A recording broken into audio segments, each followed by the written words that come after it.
Assalamualaikum warahmatullahi wabarakatuh.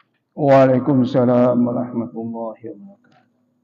Alhamdulillahirabbil alamin. Wassalatu wassalamu ala wa ala alihi wa sahbihi.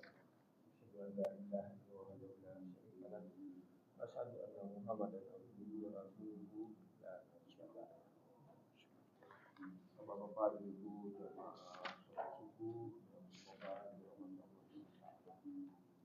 Setelah kita melaksanakan salat subuh berjamaah seperti biasa akan berdoa baca Al-Quran bersama Ustaz yang silakan. Itu marilah kita mempunyainya dan mudah-mudahan apa yang akan disampaikan memberikan manfaat.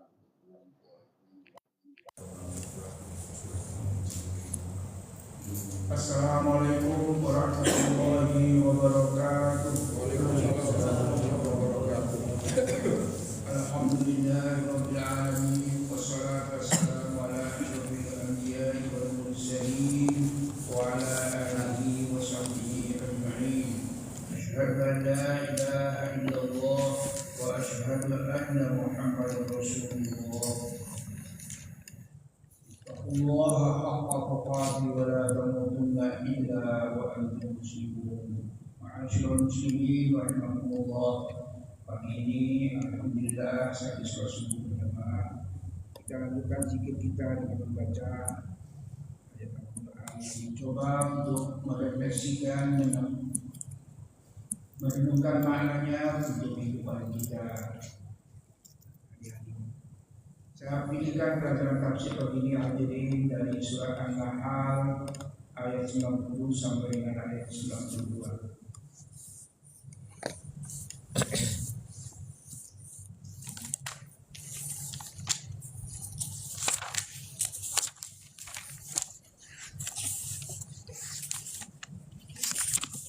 Ayat 90 sampai 92.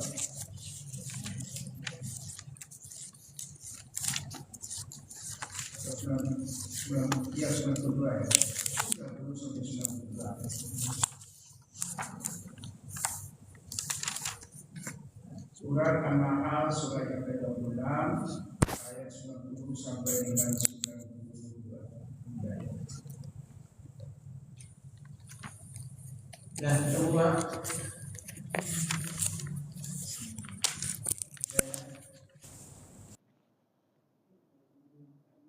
90 sampai 92 surat An-Nahl. Mari kita baca bersama. A'udzu billahi minasy syaithanir rajim. Bismillahirrahmanirrahim.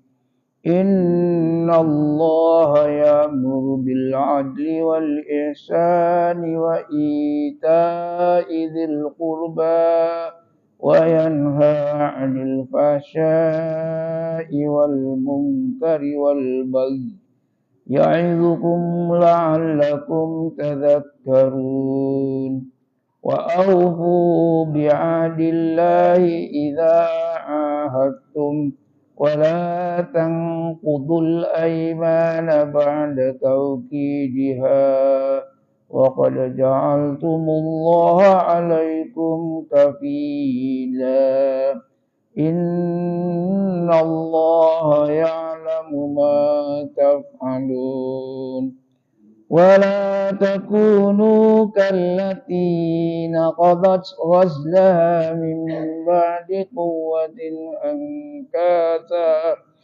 تتخذون أيمانكم دخلا بينكم أن تكون أمة هي أربى من أمة إنما يبلوكم الله به وَلِيُبَيِّنَنَّ لَكُمْ يَوْمَ الْقِيَامَةِ مَا كُنْتُمْ فِيهِ تَخْتَلِفُونَ. Aku berlindung pada Allah dari godaan setan. Dengan nama Allah yang Maha Pengasih, Maha Penyayang. Sesungguhnya Allah menyuruh kamu berlaku adil dan berbuat kebajikan, memberi bantuan kepada kerabat, dan Dia melarang melakukan perbuatan keji, kemungkaran dan permusuhan.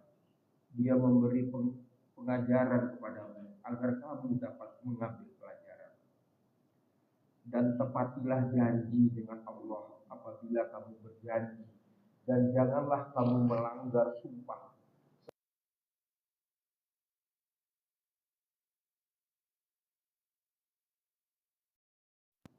Sesungguhnya Allah mengetahui apa yang kamu perbuat.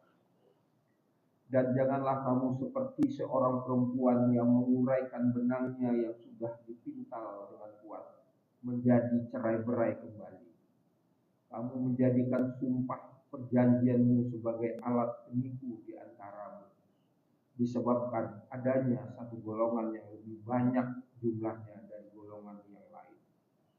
Allah hanya menguji kamu dengan hal itu, dan pasti pada hari kiamat akan dijelaskan kepadamu apa yang dahulu kamu persilihkan itu. Maha benar Allah. Wa man asdaqu minallahi qila wa man asdaqu minallahi haditsa. Ayat-ayat dari surah An-Nahl 90 sampai 92 yang kita baca dan kita simak terjemahannya, rasanya sudah jelas ya. Sudah jelas maksudnya, hanya kita mencoba untuk menguraikan. Menjadikan itu bahagian dari apa yang sehari-hari kita alami sekarang ini.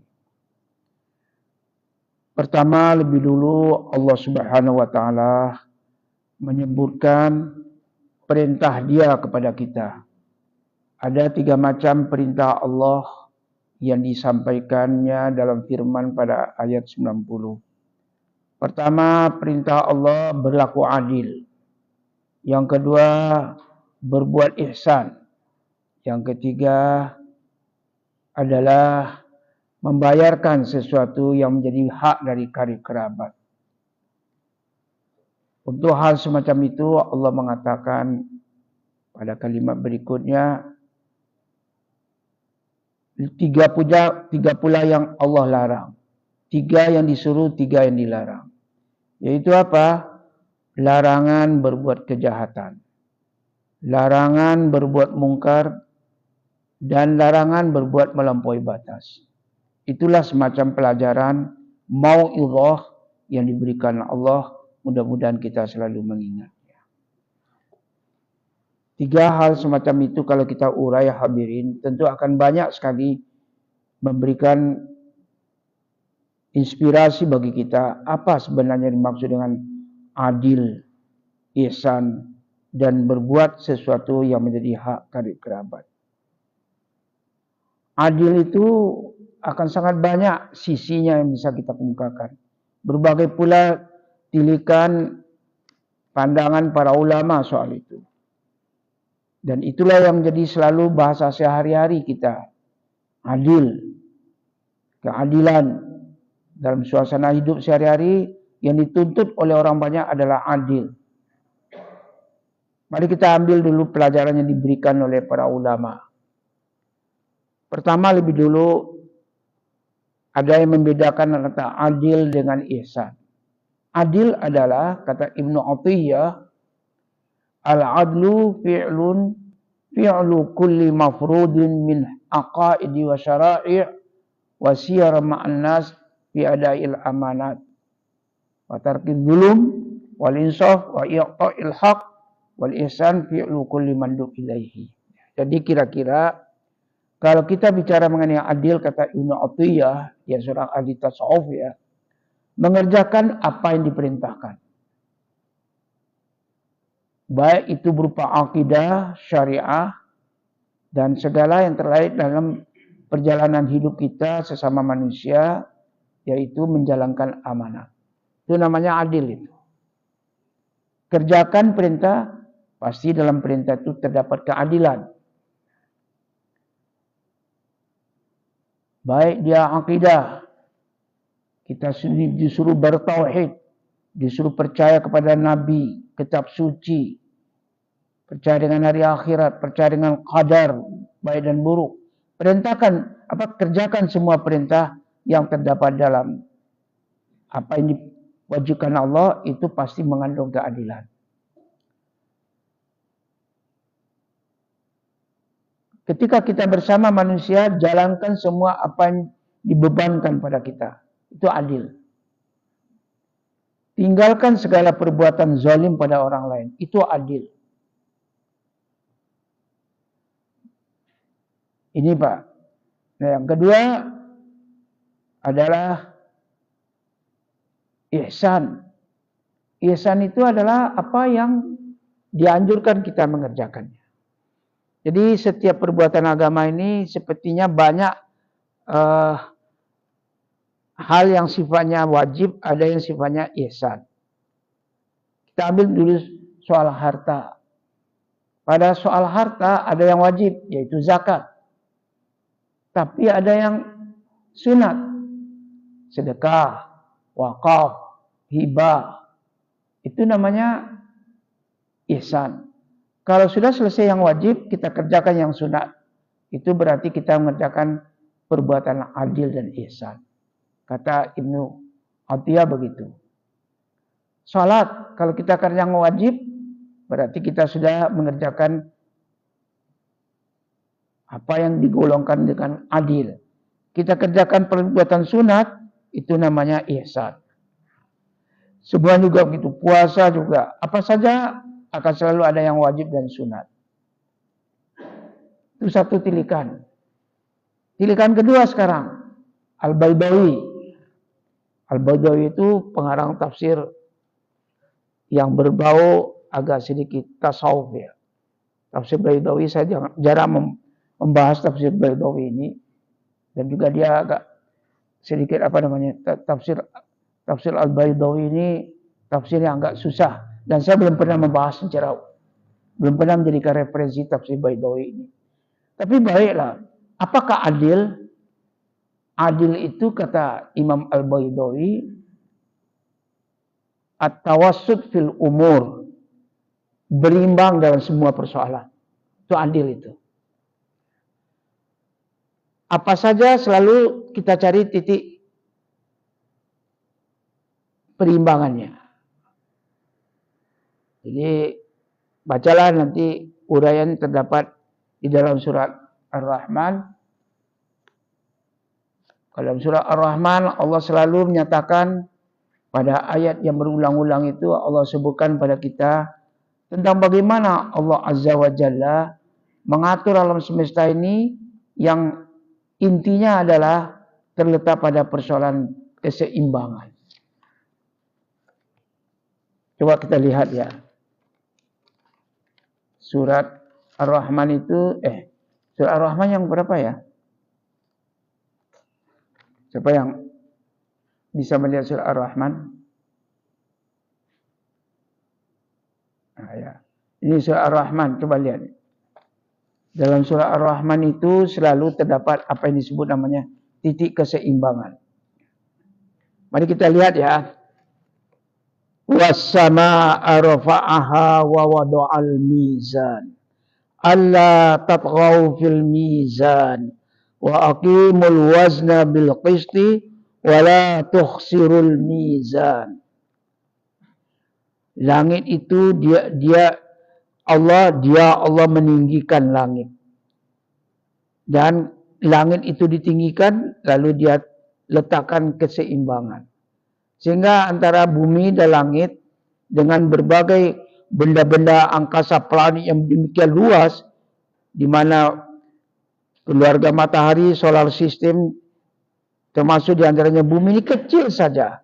Itu kalau kita sebut mengapa itu tidak berantem, tidak beradu satu dengan lain, karena Allah melakukannya itu dengan membuatnya dengan teori, kalau kita sebut namanya teori al-mizan. Seimbang, selalu tidak terjadi kegoncangan. Lalu apa manfaatnya? Allah tatghaw fil mizan. Agar kalian dapat belajar dengan ciptaan yang dibuat Allah di langit dan di bumi semuanya itu, kalian jangan melampaui batas. Hendaklah kalian tetap menjaga keseimbangan. Coba nanti baca terjemahnya ya Pak. Dan karena itu tegakkanlah keseimbangan dengan adil, jangan kalian merugikan. Mizan apa terjemahnya? Coba Pak Ferry. Ayat. Langit telah ditinggikannya dan dia ciptakan keseimbangan. Agar kamu jangan merusak keseimbangan itu. Dan tegakkanlah keseimbangan itu dengan adil dan janganlah kamu mengurangi keseimbangan itu. Nah itu Pak. Jadi kalau kita sudah seimbang semuanya itu kita sudah berbuat adil. Urusan keluarga, urusan masyarakat. Itu kan berimbang ya. Urusan agama, urusan nafkah kita sehari-hari, muamalah kita sehari-hari. Urusan dunia dan urusan akhirat. Selalu menjaga keseimbangan. Dan orang yang berbuat keseimbangan itu harus siap menempuh berbagai risiko. Terasa sekali misalnya soal keseimbangan itu hadirin. Keadilan kalau itu seorang hakim yang sedang bertugas menegakkan keadilan. Jadi keadilan itu adalah keseimbangan.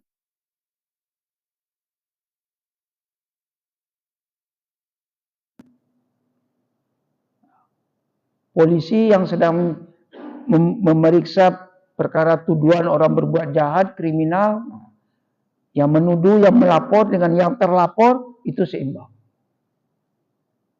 Begitu. Nah, keseimbangan semacam itu, dalam segala urusan itu, menyangkut, pertama masalah i'tiqad. Jangan terlalu berlebihan, memahami masalah qada dan qada. Jangan terlalu berlebihan kita memikirkan soal-soal terkait dengan alam gaib, hari akhirat. Pikirkanlah yang benar-benar akal kita mampu mencernanya. Itu di bidang i'tiqad, tauhid itu begitu. Dalam soal tauhid itu, ini ada yang disebut namanya al-mutawassid minal baina ta'til wa tasyrik. Jadi misalnya gini Pak, saya menyimpang sedikit tapi ada kaitannya. Ini kalau soal kajian tentang tauhid, tentang usuluddin, atau tentang akidah itu Pak, kalau kita terlalu berdalam-dalam Pak, kita bisa nanti malah kita tinggalkan seluruhnya. Itulah bahayanya orang kalau belajar usuluddin itu Pak. Belajar nanti tentang akidah, apalagi ditambah dengan filsafat. Ingatlah, jangan terlalu dalam. Kalian terlalu dalam memikirkan nanti tentang Allah, tentang sifat-sifatnya, kalian nanti akan melanggar yang dikatakan Allah. Allah tatghaw fil mizan. Kalian cukup memikirkan makhluknya. Jangan mikirkan zat Allah itu berlebihan. Misalnya nanti akan terjadi apa yang disebut namanya titik-titik yang sangat kontradiktif antara ta'til dan tasyrik itu. Apa maknanya ta'til itu? Ta'til itu menihilkan segala sifat-sifat Allah. Karena Allah itu tunggal. Jadi kalau dikata kamu nanti terlalu jauh memikirkan Asmaul Husna, membanding-banding nanti dengan bagaimana orang Kristen itu mengatakan apa namanya ya, Isa itu adalah anak Allah, maka kalian nanti akan tasyrik. Lah kalau begitu orang Islam 99 dong Tuhannya. Ada Tuhan yang Rahman, ada yang Tuhan Rahim, ada yang Tuhan apalagi yang lain itu Al-Malik, Al-Qudus, 99. Tapi sebaliknya, kalau kalian nihilkan semua sifat-sifat Allah itu, untuk apa Tuhan menyebutkan Asmaul Husna? Lahirlah soal, jangan kalian terlalu dalam memikirkan. Kalau kalian menafikan semuanya, kalian disebut namanya ta'til. Tapi kalau kalian menjadikan itu sebagai pola pikirnya kita orang banyak, kalian tasyrik.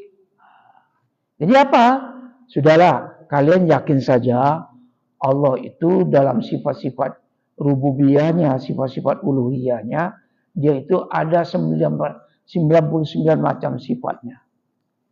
Wallahu alladzi la ilaha illa huwal Alimul ghaib wa syahadati war-rahmanur rahim. Wallahu alladzi la ilaha illa huwal malikul quddus salamul mu'min al-mu'minul al-muhaiminul azizul jabbarul mutakabbir. Nah, itu semuanya sifat Allah kita yakini. Tadi ada kalau terlalu membela Allah itu tauhid, itu tunggal, tidak ada apa, sudahlah, ada usah itu pikirkan. Nah, kalau mengabaikan itu Asmaul Husna, itu sudah kita jadi ta'til. Tapi kalau nanti terlalu memikirkan itu, seolah-olah menggambarkan Allah tidak esa, tapi masing-masing punya pikiran anunya sendiri yang terpisah, akhirnya kita menjadi syirik. Jadi jangan terlalu mendalam, cukup kalian sederhana saja. Nah, kalau kalian berlaku sederhana, sesuaikan itu dengan alam pikiran kalian, itu disebut namanya kita adil. Bayangkan Pak, kalau kita memikirkan soal qadar Pak, qadar dan qada. Kenapa? Kan Allah yang menciptakan manusia. Mengapa tak diberi aja semua manusia ini petunjuk, menjadi mukmin aja? Apa susahnya Allah mematikan gerak kerjanya setan? Seperti bunyi ayat nanti di belakang ayat 93. Walau syaa Allah la ja'alakum ummatan wahidah. Kalau Allah mengendaki semua kalian bisa kok agamanya sama. Mengapa harus ada Kristen, Katolik, Buddha, Hindu? Kan semuanya bisa Tuhan berikan petunjuk. Jadi kalau terlalu dalam kita memikirkan soal tauhid, kita melanggar yang dikatakan dalam surah Ar-Rahman tadi. Allah tatghaw fil mizan. Itu. Apalagi belajar tentang tasawuf terlalu dalam, nanti kata orang Padang bisa tabalik kaji gitu. Tabalik kaji itu bahaya Pak. Ilmu itu akhirnya nyerang kita. Makanya banyak orang-orang yang bisa musyrik, bisa tidak percaya dengan Tuhan, bisa agnostik karena terlalu dalam. Ini apalagi ini Pak Ferry ada lagi menghebohkan sekarang. Seorang yang kita kenal, jurnalis yang terkenal, dia Muslim, dia tamat IAIN, Usuluddin, Dahlan Iskan. Nah, ini kemana lari kajinya? Ada satu aliran yang katanya, tidak perlu lagi ibadah, tidak perlu apa. Sudahlah, itu membuat kita itu terbelah, terpecah. Itu Pak. Jadi ayat ini, kata Al-Balbawi itu soal akidah, udahlah, sederhana-sederhana sajalah. Itulah sebabnya Muhammadiyah, soal tauhid itu sederhana tapi yakin, kokoh. Itu yang disebut namanya at-tafwid wa taslim. Udahlah, kalau kalian tidak sanggup mikirkan, serahkan aja pada Allah. Itu disebut namanya, sadarkan aja semua maknanya pada Allah. Serahkan kepada Allah. Itu namanya tafwid dan taslim. Jadi kalau kita memikirkan ini semua Pak, yakin kita pada kesederhanaan itu terdapat jalan keselamatan. Al-firqatun najiyah. Carilah jalan selamat dalam hidup ini. Itulah sebabnya wal qaul bil kasbi wal mutawassit bainal mahad al jabar wal qadar. Hendaklah kita terhadap pikiran-pikiran mengenai kasab, beda antara kasab dengan qadar. Itu kan bertentangan ya kalau kita terlalu dalam. Sehingga kita mutawasit saja, jangan terlalu dalam kita mengenai masalah jabariyah, jangan juga terlalu dalam kita pada qadariyah. Kalau Jabariyah ini, kita ini kan ibaratnya apa ya? Kita ini kan apa namanya wayang ya. Wayang ini kan ada dalangnya. Ya sudahlah, kita kerjakan aja. Kalau kita miskin ya sudahlah, toh miskin itu sudah kehendak dari Tuhan. Kenapa kan? Ya, kan ini sudah Tuhan yang menciptakan miskin. Itu namanya Jabariyah. Tapi sebaliknya juga Qadariyah. Tidak percaya itu dengan qadar takdir Allah. Tidak ada peran Tuhan di muka bumi ini. Itu nanti akhirnya terperosok dalam pikiran yang disebut namanya free will and free act. Bebas berkemauan, bebas bertindak. Tidak ada intervensi ilahiyah di muka bumi. Na'udzubillah min dzalik. Itu kalau kita berpikir terlalu jauh Pak. Makanya mutawasit saja. Percaya dengan qadar, percaya dengan usaha. Terus bagaimana ya sudahlah. Kalau terlalu dalam nanti makin dalam kaji, makin jauh kita terperosot menjaga atau melanggar apa yang dikatakan Syekh Ar-Rahman, Allah taqaw fil mizan. Ya. Dalam soal amal, kata Al-Baydawi juga begitu. Amal itu jangan terlalu dalam, jangan terlalu berlebihan. Jangan kita, itu bahasa yang dipakai oleh ahli syariat, jangan kalian takalluf, membebani diri sendiri tanpa perintah agama. Banyak itu, Pak. Wah, ini Husain 1000 rakaat salat dalam satu malam. Bagaimana mungkin seorang hamba manusia salat 1000 rakaat dalam satu malam? Itu, Pak. Makanya maaf saja, Pak. Saya agak susah nalar saya menerima, Pak. Bahwa Imam Asy-Syafi'i itu bisa menamakan dalam bulan Ramadan 30 juz malam hari, 30 juz siang hari. Bagaimana mungkin, Pak? Saya buru-buru aja, mengebut aja baca Quran itu, jangankan 30 juz, 10 juz aja sudah ngos-ngosan kita. Itu tidak mungkin, Pak. Jadi banyak, Pak, pelajaran fikih itu terlalu berlebihan. Kemarin ada teman sakit, baca satu zikir 1000 kali. Kok 1000 kali bagaimana mungkin?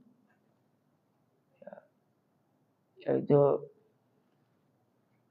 Rabbi massaniyad durru wa anta arhamur rahimin. Kan itu kan zikir Nabi Daud kan, Pak, ya. Tuhanku, aku ini sedang menderita sakit, sedang menderita kemudaratan. Padahal Engkau Maha Pengasih, Maha Penyayang. Baca 1000 kali. Coba Pak Ferry kalau baca Rabbi massaniyad durru wa anta arhamur rahimin. Pak Ferry khusyuk. Kalau 1000 kali baca berapa jam kira-kira, Pak? Itu berlebihan, Pak. Jadi segala yang berlebihan soal ibadah, tata'abbud bi'ada'il wajibat. Tentang urusan ubudiyah ini kita tawassut saja. Dengan mengerjakan segala kewajiban agama ini, ya udahlah kita al-mutawassit bainal batana wa tarahub.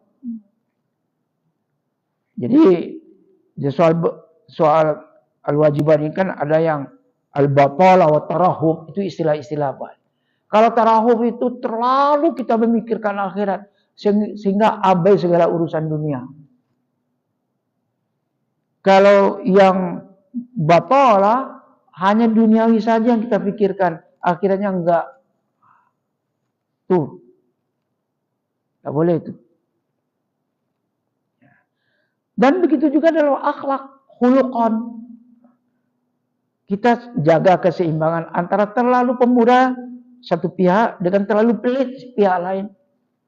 Itu kan pertentangan kan. Pelit dan boros itu kedua sifat yang bertentangan. Atau al-mutawassit bainal bukhli wa tabdir. Jaga titik keseimbangan antara bakhil dan boros. Nah, itu. Semuanya begitu. Jadi itulah yang adil kata Baydawi. Itulah yang prinsip dalam surah Ar-Rahman. Allah tatghaw fil mizan wa aqimul wazna bil qisti wa la tuhsirul mizan. Berulang kita baca, tapi yang kurang kita adalah soal renungan, apalagi mengamalkannya. Na'udzubillahi min dzalik. Sekarang ihsan apa? Ihsan itu adalah berbuat taat, yaitu menyempurnakan apa yang wajib. Setelah salat wajib, mungkin ada salat apa yang kita sebut salat rawatibnya, qabliyahnya atau ba'diyahnya. Itu banyak melakukan nawafil, itu sama artinya kita berbuat ihsan. Ya. Jadi dan yang tidak kalah penting soal ihsan ini, kata Dr. Wahbah Zuhaili, adalah segala perilaku ihsan itu intinya membayangkan Allah pada setiap perbuatan, niat perbuatan yang kita lakukan. Al-ihsanu an ta'budallaha ka'annaka tarahu fa illam takun tarahu fa innahu yaraka. Ihsan itu adalah engkau beribadah menyembah Allah seolah engkau melihat Allah. Jika seandainya tidak sanggup engkau melihat Allah, cukup engkau rasakan Allah memperhatikan perbuatanmu, niatmu, hatimu Allah perhatikan. Jadi soal kaifiyahnya bagaimana? Apapun yang kalian lakukan selalu hadirkan lebih dahulu Allah dalam kalbu kalian. Itu ihsan. Jadi dengan demikian hadirin, soal itulah yang kemudian dikatakan soal adil itu adalah urusan yang sangat berat sekali. Tapi itulah tuntunan agama. Maka kemudian nanti yang ketiga adalah soal apa yang dikatakan tadi, soal ita idil qurba. Bayarkanlah apa yang menjadi hak dari karib kerabat. Berikanlah kepada kerabat itu hak mereka. Antara lain apa? Kalian silaturahim, berbuat kebaikan. Jadi silaturahim itu tidak hanya dengan harta, tapi juga dengan mulut, dengan perilaku baik, menolong mereka yang sedang susah. Sebaliknya dilarang apa? 3 macam.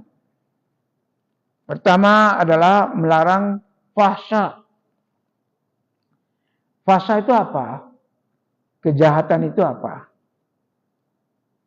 Kullu qabihin qawlan aw fi'lan. Setiap perbuatan jahat, perbuatan kotor, setiap hal yang kotor, baik perkataan atau ucapan. Itu namanya fahsya.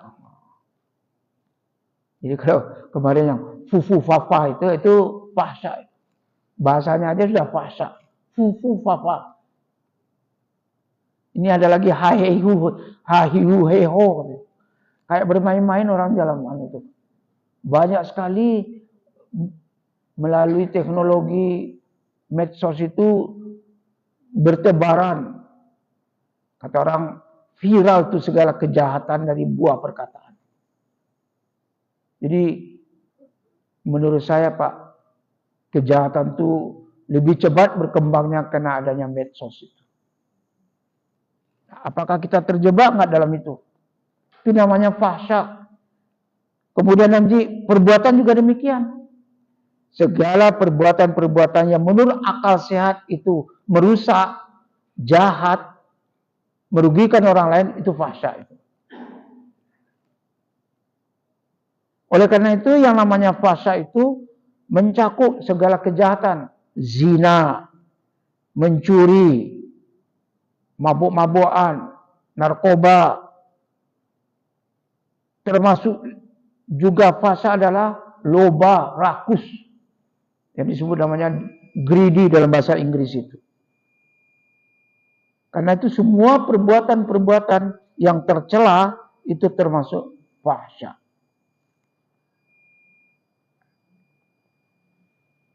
Sekarang mungkar apa?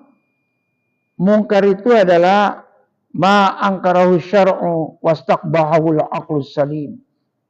Mungkar adalah segala apa yang diingkari, yang ditentang oleh syariat agama. Segala sesuatu yang menurut akal sehat, nalar sehat kata Rocky Gerung, itu merusak, jahat, kotor, buruk, menurut akal sehat. Jadi kalau kita mengatakan mungkar Pak, nggak mesti harus dicari dalilnya Pak. Cukup tanyakan kepada nalar sehat kita. Jadi setiap kita melihat itu sesuatu hal yang tidak sesuai dengan akal sehat, nalar, itu adalah perbuatan mungkar. Jadi dengan demikian, kita ambil contoh, mengerjakan sholat. Kalau kita kerjakan sholat, kita mau mengamalkan apa yang kita ucapkan dalam sholat, maka pada saat itu kita melihat kemungkaran, kan harus ditolak. Jadi sholat itu inna sholata tanha anil fahsya'i wal munkar. Sholat itu kalau kita amalkan filosofisnya dalam hidup, tidak akan ada orang sholat itu berbuat fahsya dan mungkar. Berbuat kejahatan, baik perkataan perbuatan. Tidak akan ada orang sholat berbuat zina, mabuk-mabukan, berbuat menzalimi orang. Tidak mungkin itu. Jadi kalau begitu kita sholat tapi belum menjalankan apa yang kita ucapkan di dalam sholat. Itulah sebabnya Pak, dalam sholat itu tidak ada disebut kerjakanlah sholat. Enggak Pak. Sholat itu adalah tegakkanlah sholat. Oh, oleh karena itu yang berat bukan sholatnya, tapi adalah menjalankan apa yang kita ucapkan dalam sholat. Antara lain tadi adalah bagaimana kita bisa mencegah dengan kemauan diri kita sendiri segala perbuatan fahsya dan mungkar.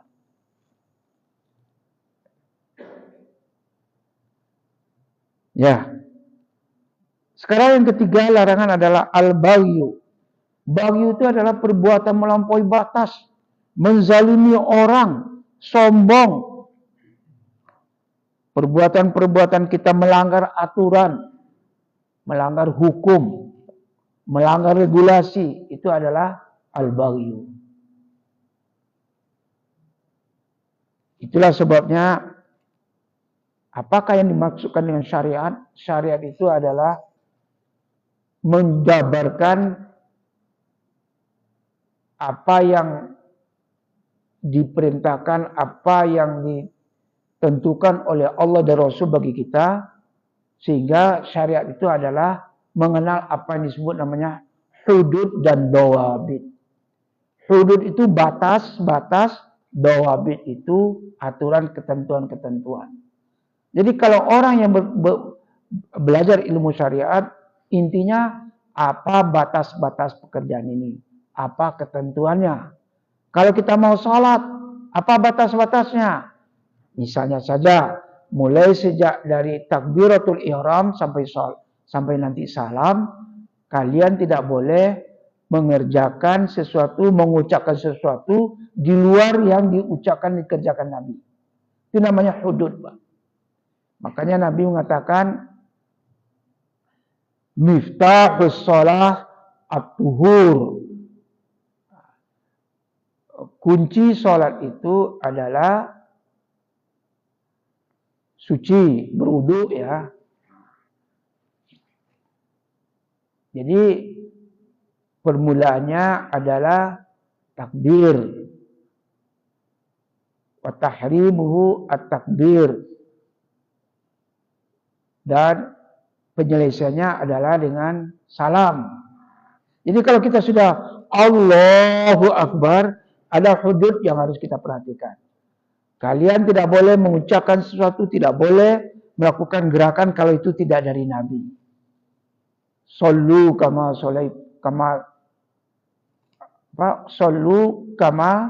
ra'aitumuni usolli. Kerjakan oleh kalian salat sebagaimana kalian melihat aku mengerjakan salat. Nah, nanti apa dawabit ketentuannya? Ada ruku, ada sujud, ada duduk antara dua sujud, ada bacaan-bacaannya. Itu seluruhnya adalah disebut namanya dawabit. Jadi Pak Ferry, Bapak-bapak, Ibu, kalau nanti kita dibawa belajar fikih, maka kata kunci dari fikih itu adalah hudud dan dawabit. Apa batas-batasnya, Pak? Ada rukunnya, ada syaratnya, ada sunatnya. Itu namanya hududnya. Kemudian nanti tata caranya, ketentuan-ketentuannya disebut namanya dengan dawabit. Baik Pak, ini aja kita renungkan, ini sudah berat sekali. Makanya ingat-ingatlah selalu kata Allah soal 3 larangan, 3 suruhan, 3 larangan. Kita ulang kembali. Suruhan itu apa? Pedoman hidup kita apa? Adil, ihsan, membayarkan hak dari karib kerabat. Apa yang dilarang Allah? Fahsya, kejahatan, mungkar, sesuatu yang ditentang oleh syariat dan akal sehat. Kemudian yang ketiga adalah jangan kalian melampaui batas. Inilah yang disuruh Allah kita. Ambillah selalu mau'izah dari 6 macam hal tadi itu.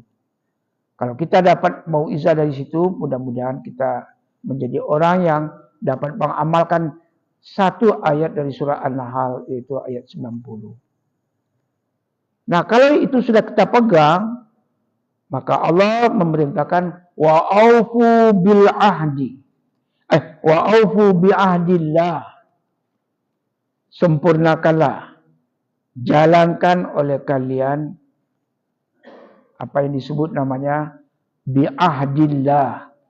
Ahdillah, wasiat perintah yang berasal dari Allah. Apa tadi terjemahnya, Pak? Pangkal ayat 91. Nah, tepatilah janji. Apa yang diwajibkan Allah kepada kita manusia? Sebenarnya al-ahdu itu apalah? Apa yang diwajibkan oleh seseorang dia gitu. Jadi kalau kita jual beli kan ada hak kewajiban yang sama-sama kita sepakati.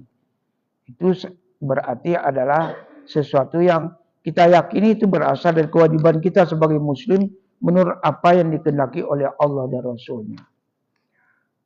Ya. Oleh karena itulah segala macam komitmen, wa'ad,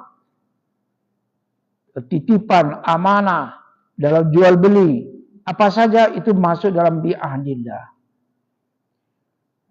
Wala tanqudul aimana ba'da tauqidiha. Janganlah kalian batalkan, kalian rusak lagi sumpah setelah kalian menguatkannya.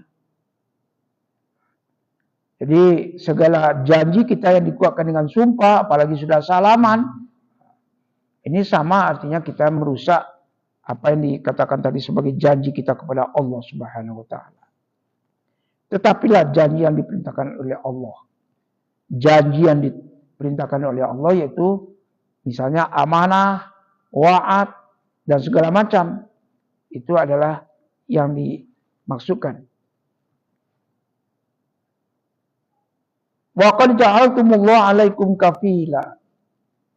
Sungguh Allah telah menjadikan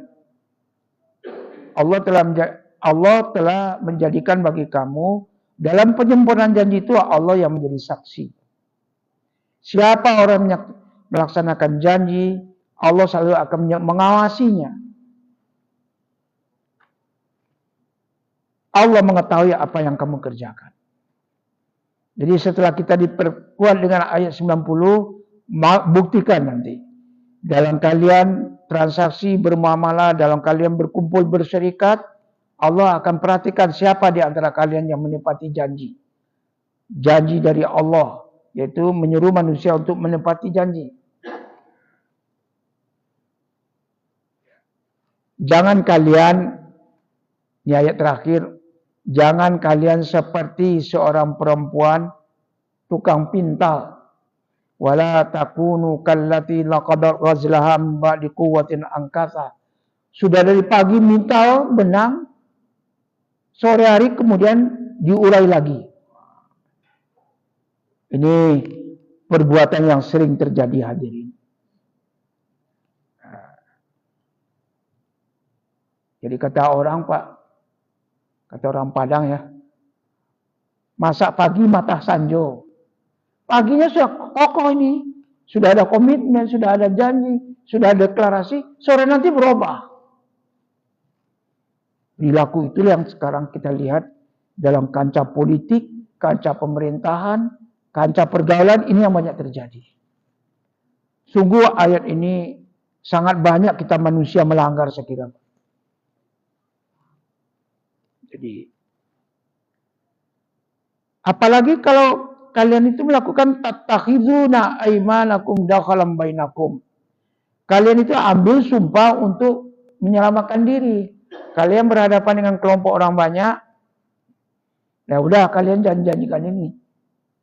Tapi nanti ternyata itu dibohongin semua. Coba perhatikan Pak kalimat. Antakuna ummatun hiya arba min ummah. Kalau kelompok kecil berhadapan dengan kelompok banyak, apa yang dijanjikan oleh kelompok kecil? Oke, kami setuju apa yang Anda katakan.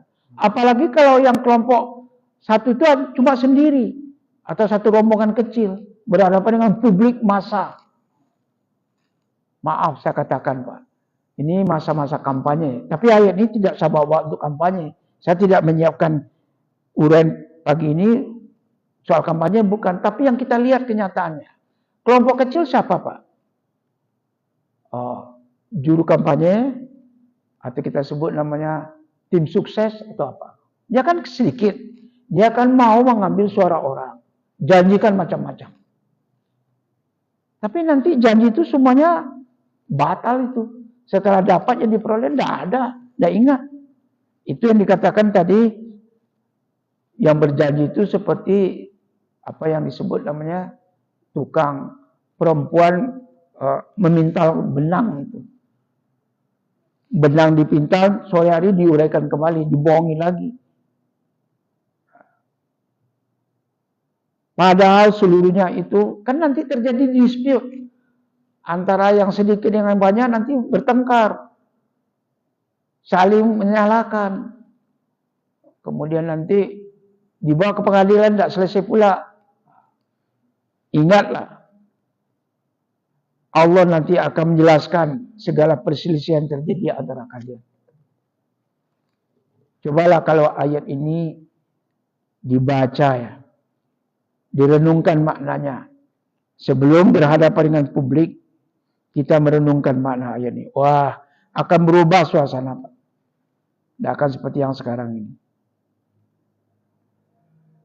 Jadi inilah ayat-ayat sebagai sebuah cara bagi kita mengingatkan diri. Innama yablukumullahu bihi tadi ya. Sesungguhnya Allah sedang menguji kalian. Mengenai apa yang Allah perintahkan kalian itu menyempurnakan janji. Orang sekarang katakan komitmen, deklarasi, fakta integritas, macam-macam namanya Pak Ferry. Tapi adakah di antara kita yang ingat dengan ayat ini? Mestinya kalau di Muhammadiyah ini ayat ini dibaca nih. Tidak ada si bongkar pasang itu sebenarnya tidak boleh. Pagi sudah setuju, sore bongkar lagi itu sebenarnya tidak boleh. Makanya dalam Quran berjanji aku itu apa namanya azamnya. Fa idza azamta fatawakkal 'ala Allah. Kalau sudah berazam, sudah berazimah, tidak ada langkah mundur. Jalan. Lalu kemudian nanti kalau sudah terdapat sebuah rintangan, kita selesaikan, kita atasi. Dan kalau sudah gagal, tidak mampu, bertawakallah kepada Allah. Tunggu aja bagaimana Allah menyelesaikan semuanya itu. Inilah ayat-ayat yang menurut saya berdimensi kepemimpinan leadership yang kalau akan dikata orang mukmin mengingatnya, barangkali akan banyak perubahan perilaku kita. Itulah sebabnya tadi dikatakan bahwa ayat ini diawali tadi dengan adil dan ihsan. Keadilan itu adalah bagian dari apa yang disebutkan Allah di pangkal ayat 90. Mungkin ada yang bertanya, Pak? Ya. Ya. Kalau di dalam hadis Nabi nanti akan banyak sekali cerita tentang ini, tapi tidak mungkin sempat kita ambil lagi ya. Sudah 40 menit kurang lebih, Pak. Kalau tidak ada yang bertanya, saya kira ingat-ingat sajalah apa yang kita kaji pagi ini. Soal adil, ihsan, berbuat untuk tetangga, karib kerabat. Ingatlah juga yang dilarang Allah, kejahatan, kemungkaran. Dan Allah melarang kita, tidak hanya yang dua itu, tapi juga Allah melarang kita dari berbuat melampaui batas dalam hidup sehari-hari. Sekian, terima kasih. Semoga bermanfaat. Jika benar yang kita kaji ini, yang saya sampaikan ini dari Allah dan Rasul, semoga menjadi ilmu. Dan jika salah, saya mohon ampun pada Allah, minta maaf pada kita semua. Semoga Allah memberikan kemampuan, memberikan apa yang kita sebut namanya taufik, agar kita dapat menyesuaikan perilaku kita dengan apa yang kita kaji ini. Terima kasih. Wabillahi hidayah taufik. Assalamualaikum warahmatullahi wabarakatuh.